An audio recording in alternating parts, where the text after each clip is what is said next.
All right, so last night I watched the Ring movies, the first two of the American films, the first one and the second one. We'll get to the second one in a bit. Now, The Ring, PG-13, which is always crazy to me. So for people who say, oh, PG-13 can't be good in horror, The Ring is a beloved horror film. The remake, the American version, and even like Ringu, I think is pretty well liked. But man, this movie is very, very beloved. And I remember when this movie came out, it's one of the only movies I remember that almost everyone I talked to had seen it and thought it was terrifying. Like, it's very, very rare in the history of my life when every time I've ever talked about horror, it's either most haven't seen it, or, you know, if they had, most are like, it wasn't that good, or, you know, I thought it'd be scarier or something. And the only thing I remember always hearing about was, and I probably saw this movie a week after it came out for some reason. Not sure why, because I wasn't really into the J-horror, I think. I wasn't into Ju-On. I wasn't into One Missed Call. I wasn't into any of those movies. Like, they just, for some reason, and I don't know if that was even out at that point, but this was just starting to take off, and the J-horror was becoming big. And I maybe had seen Ringu or maybe something by that point, and it just wasn't my thing. And so I wasn't extremely looking forward to this. And this came out when I was younger. What year is this movie? I want to say this is the 90s, wasn't it? It says 2003 here. There's no way that's accurate. Is that accurate? That can't be accurate. 2003, I would have been 21 years old. No, that's not possible. Because I remember this getting talked about when I was younger, like 17, something like that. It says 2002. I would have been 20. Is that possible? I swear I was younger. That's crazy. I'm going to have to look up this date after, but 2002, that does not seem right. But anyways, so I just remember everyone talking about the face. The face! Oh my God, I saw the face! And I freaked the fuck out. Like, people were freaking out over some face. And I even heard, like, oh, it's in the first, like, 10 minutes, and it's like when she opens up this closet in the face. So I was really anticipating this when I went to see it in theaters. And honestly, I was a little nervous. I remember just being like, what the fuck? Why is everyone freaking out over this face? I don't know why I was nervous. That's so silly to even say now, but I honestly was for some reason. And I remember seeing it and being like, oh, that was kind of freaky. Like, I could see why people are freaky. I mean, I didn't. You know, I was pretty much numb to that kind of shit. Another thing that I was crazy, like, surprised about when I was looking into this movie while I was watching it, it had a $48 million budget. Fuck, $48 million? $48 million. That's an insane budget for a horror flick. Like, I couldn't believe that when I saw it. 48. Like, even like Saw 2, when I remember when that came out, the first Saw had $1 million budget. And then Saw 2 times that by 10. It was like, whoa, here we go. It's going to be big and this and that. And that was fucking 10 million. And yeah, 48, that's crazy. I want to say Gore Verbinski, who directed this, who obviously went off and did the Pirates of the Caribbean trilogy, he also directed probably one of the most underappreciated horror flicks of the decade, in my opinion, and that was The Cure for Wellness with Mia Goth. And that was another big budget movie. Like, I remember that had a pretty large budget to it. It's a gorgeous movie. It blows this fucking movie out of the water aesthetically. It's not even close. That movie is unbelievably gorgeous. It's one of the prettiest movies I've ever seen on Blu-ray. Seriously, the cinematography, everything is phenomenal. So if you haven't seen The Cure for Wellness, it's like 2.5 hours long, and a lot of people don't like it. I don't get it. I think it's phenomenal. It reminds me a lot of Shutter Island, so I'll have to review that on the channel one time. I think I might have done a spoiler-free review on that, but regardless, I just think it's a fantastic film. And then both of these were written by Aaron Kruger, of course, obviously going off of the script of the original with this one. All right, let's get into this. This stars Naomi Watts, the gorgeous, wonderful Naomi Watts. This is not her first horror movie, and this is obviously, I want to say this is what put her on the map, though. But if you haven't seen it, Children of the Corn 4, which I think, which one is that? That's The Gathering, right? Isn't it? Like Urban Harvest is the third, like the Final Sacrifice is 2. Yeah, I want to say The Gathering. Urban Harvest is the third one, or the Harvest, yeah. And then Fields of Terror, I want to say, is the fifth one. Then Isaac's Return is the 6th, and then Revelations, I think it was the 7th one. Anyways, if you haven't seen Children of the Corn movies, I definitely think you should check out, at bare minimum, I think you should watch Part 3 and Part 4. I love both of those movies. I think they're both really good movies that don't get anywhere near enough credit for a franchise film. I like the first one. I even like the second one, even though it has like weird Wizard of Oz homages in it. Very strange. I never really understood that kind of stuff, but whatever. I still like the second one.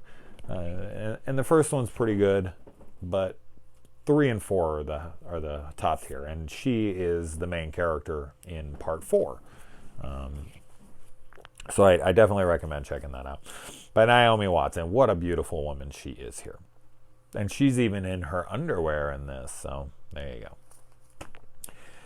You've also got the little kid from Texas Chainsaw Massacre remake in this, which I guess there you go, because Texas Chainsaw Massacre was 2003. That kid, when he's in that movie, when he's like talking about the sheriff and he's drunk somewhere or whatever, he's about the same age as he would be in this movie, so 2002 would make sense. I just can't believe this movie is 2002. I thought it was 90s. I thought it was like late 90s. Like 98, 90. That's crazy. I can't believe I was that far off. I was 20 when this came out. That's wild to me. Anyways, so obviously we know this story. I mean, you watch the tape, you get the phone call, you die 7 days later because Samara comes after you. And how long could Samara survive down in that well? 7 days with water, whatever. I do find it funny that when Naomi Watts, or Rachel, I know her name in this because her kid calls her Rachel, she's thrown head first down this well, and then she stands up in it, and it comes up to like a little below her waist. Somehow she survived like a 30-foot plunge head first into a well of water that was 3 feet deep. Yeah, sure, why not? And Samara did as well. But although in the second one, when she goes back down that well, she is swimming in that thing, and her feet are not touching the bottom. So I don't fucking know. But you got Brian Cox in this as well. He plays a minor role as Samara's stepfather. So the kid is in school. He's drawing pictures of his cousin, right? It's cousin, of her death, but before it even happened, because she was telling him days before that she was going to die, and she was afraid of this tape. Of course, we get the opening, where the opening is the iconic scene of the film, for sure, no doubt about it. It's the Drew Barrymore Scream opening. It's very iconic to horror. And you see her face, and it's great. It's great. It's great. And this film doesn't rely on gore. It doesn't rely on kills almost at all. It relies almost completely on atmosphere and creepiness. And it's very, very effective. I mean, there's a reason why the first one is so successful, because it's got a great director. Gore Verbinski is a fantastic director. There's a reason he went on to direct Pirates of the Caribbean and whatnot, and The Cure for Wellness. And I actually love all three of the original Pirates of the Caribbean. On Stranger Tides and Dead Men Tell No Tales, I'm not as big on, but when Gore was in which I actually looked up his name, and his real name is Gregor, so he changed his name in film to be Gore. He wants to go by Gore, which is hilarious because he makes a PG-13 horror film when his name is Gore, and there's no gore in this movie. But yeah, so you get the iconic opening, the face, and then you move into the story of Rachel and Noah and Aiden, of course, her son. And I like the reveal that Noah's the father. When it happens, and it's like, what's that? And it's like, it was our son, like our son. That was good. The way they revealed that was smart and effective. And you're like, oh shit, like they have a kid together. And he's like sitting out there looking in the rain at him, and he's like, I've seen you before. And it's like, yeah, I'm your dad. I just didn't want to have a kid because my dad was a shit, and I thought I'd be a shit, which is a really lame cop-out. And this kid's pretty old for him to realize this at that point. But anyway, so Naomi Watts goes to a wake for her niece, right? And she asks her brother-in-law at a wake for his dead daughter if he's okay. I mean, really? Like, how, what? You don't go to a wake of someone's dead kid and say, so how you doing? I mean, he even turns around and he's like, oh, I'm doing fine. And then she like turns around and he's like, not fine, obviously. And the wife's like, oh, he hasn't, he's not taking this very well. Who the motherfuck would take that very well? I'm not even going to say if my kids die, because my brain can't even go there. It's just such a horrendous thought. But even if I was to try to take my brain in that direction, I don't care if it was a man or a woman. If someone, especially someone I knew well, if they came to the wake of my daughter and their first question was, how are you? Like, how are you doing? I would punch them in the face. I would lay them out. And I would get all the shit from everyone in the world. Oh my God, he hit a woman. This, and I don't give a fuck. The lack of self-awareness. I would just have to knock some sense into her. That is an outrageous question to ask. So anyway, let's hope that never has to happen. Let's hope that never has to happen. And so then she goes to the hotel. After she's watched the video, she goes to investigate, right? And she gets to the hotel or the motel, Holiday Inn, and she goes in and she talks to the guy who's trying to like perform a magic trick for her and whatnot. And he tells her the kids didn't pay. What? What hotel have you ever been to in your life that does not make you pay before you go in the room? I've never been to one. And I've been to a lot of hotels. I've stayed in a lot of hotels. Never in my entire life. And this is in the 2000s. There's no way. Little shit. He's like, oh, fucking kids didn't pay this and that. They didn't pay? She pays him right there up front. Right there and then. How did they not pay for their room? How do you not pay for a hotel room? Like your credit card gets swiped. This is 2002, right? This is what I said. Their card would be swiped and in the system. It's not like he like took a fucking copy of it and he sent it in and then he got it back and it was like declined or something. Which has always been fascinating to me. Like they do that and then they just send it in and then they hope you have money. Like I don't know how the hell they used to do credit cards back in the day. That seems risky as fuck. But yeah, just okay, anyway, I got to get past that part, but I just thought that was absurd. Like, I didn't get money from them. What? How? All right. yeah, just like hookers, man, you got to pay up front, which of course,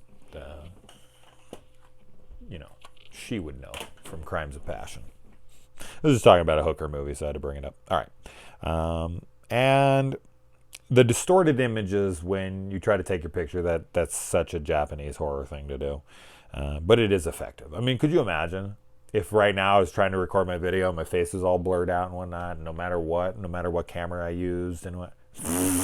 He's like on surveillance footage and he sees this face and he's a photographer and he takes this picture with a bunch of different things.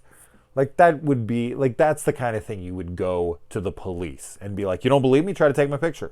You don't believe me? Like this would be national news. Like people would be like, look, we can't film her. Like you'd have to go to James Randi and be like, hey man, like I want that $1 million because let me show you something that is not provable by science.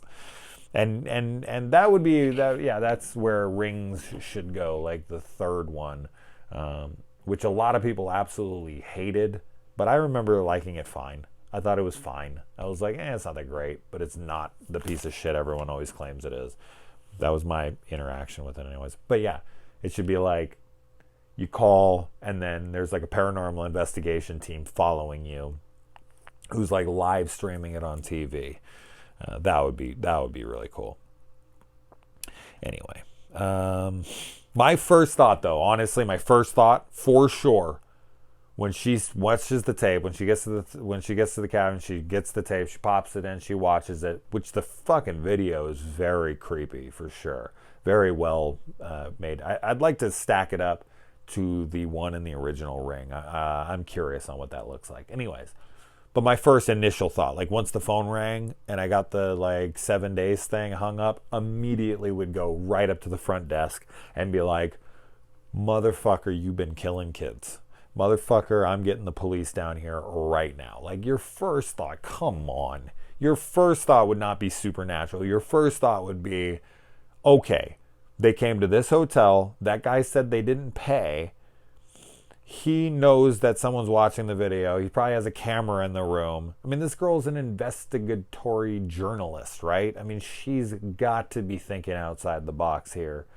She's thinking way too outside the box. She's, ridiculous. She would be immediately going up front and being like, yo, homeboy, let me see the hidden cameras you got in that room. You've been jacking it to like kiddie porn. What's going on? Let's go down to the fucking... precinct here. Okay, she's not a cop, but she'd be calling the police and being like, we need to investigate the shit out of this. The fact she just leaves and is like, oh, this is crazy. What's happening? Bullshit.